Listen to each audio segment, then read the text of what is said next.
जब मैं 13 वर्ष का शरीर था तो शाम के माताजी से केवल बताया, पिताजी से तो हिम्मत नहीं थी क्योंकि बहुत कठोर स्वभाव के थे, तो उनसे डर लगता था बात करने में। तो माताजी से कहा कि माताजी हम कल बाबा जी बन जाएंगे।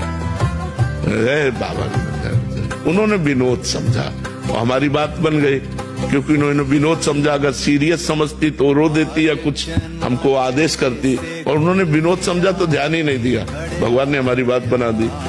सब सो रहे थे, उठे, पिताजी को मानसिक प्रणाम किया, सैया पर थे, माताजी को प्रणाम किया, भाई बहनों को हाथ जोड़ा और एक छोटी सी गीता और एक चटाई और वो एक लोटा उतना लेकर बस वो घर से भागे। और 15 किलोमीटर चलने के बाद थक गए तो एक शंकर जी का मंदिर आता है नंदेश्वर, सरसौल ब्लॉक में नंदेश्वर महादेव, वहां जंगल में जाकर के रुके।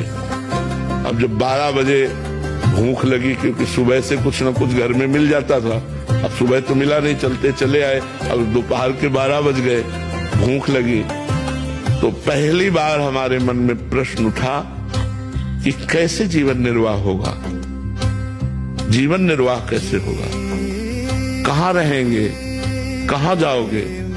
तुरंत हम कहा ये तो हमको परास्त कर देगा प्रश्न। तुरंत उनका भगवान जैसे रखेंगे, हम भूखों मर जाएंगे लेकिन घर नहीं जाएंगे, हर कष्ट सहेंगे।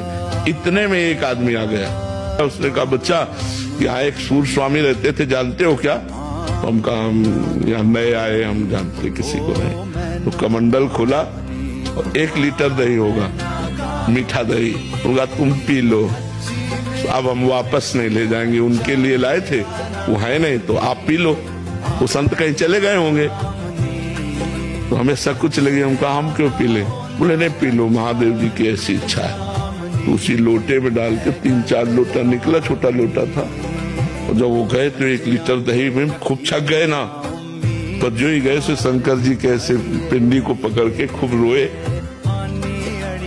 कि हमें विश्वास हो गया कि हमारे जीवन का आप पार करेंगे, आप स्वीकार करेंगे। बस वो दिन क्या दिन, कभी घर नहीं याद आया, कभी घर नहीं गए, कभी परिवार से एक रोटी नहीं खाई आज तक, अपने जन्मभूमि की एक रोटी आज तक नहीं खाई जब से घर से निकले, भगवान की कृपा से।